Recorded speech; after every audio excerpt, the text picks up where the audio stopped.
Digital హైవేగా రూపుదిద్దుకుంటున్న Hyderabad to Bengaluru హైవేలో అటు Microsoft data centre కి, ఇటు పోల్పల్లి సెట్స్, అటు ఇంటర్నేషనల్ ఎయిర్పోర్ట్ కి, ఇటు రీజనల్ రింగ్ రోడ్ కి చేరువలో ఉన్న బాలానగర్ హైటెక్ పార్క్ లో ఇన్వెస్ట్ చేయండి. భవిష్యత్తు బంగారుమయం చేసుకోండి. Contact number 8500155255. మనుషులెవరూ కూడా శ్రీకృష్ణుడు, అర్జునుడు, కౌరవులతో పోల్చుకోదన్నారు జనసేన అధినేత పవన్ కళ్యాణ్. ప్రతిపక్షాలు ఎన్ని కుట్రలు పనినా ఛేదించుకుని అర్జునులా వస్తారని కౌంటర్ ఇచ్చారు అంబటి.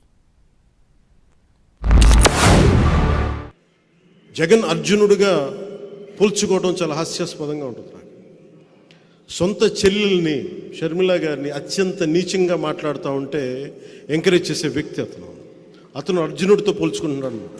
ఎవరు కౌరవులు ఎవరు అర్జునులు ఆ స్థాయికి నేను మహాభారతం మాట్లాడలేదు.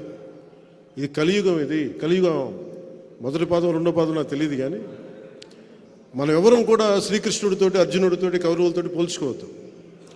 మీరు జగన్, మీది వైసీపీ, మేము పవన్ కళ్యాణ్, మా జనసేన. ఎవరు మంచివాళ్ళు, ఎవరు నిలబడేవాళ్ళు, ఎవరు ప్రజలకు అండగా ఉండేవాళ్ళు, ఎవరు దోపిడీ చేసేవాళ్ళు ప్రజలకి బాగా తెలుసు. ప్రజలు నిర్ణయిస్తారు. జగన్మోహన్ రెడ్డి గారు ఒకానొక సందర్భంలో నేను అర్జునుడిని అభిమన్యుణ్ణి కాదు అని చెప్పాడు. అంటే అర్థం ఏమిటి? మీరు పన్నే పద్మ వ్యూహాలన్నిటినీ ఛేదించగలిగిన అర్జునుడిని నేను అని చెప్పాడు. అంటే మీరు పద్మ వ్యూహాలు పన్నుతున్నారన్నమాట.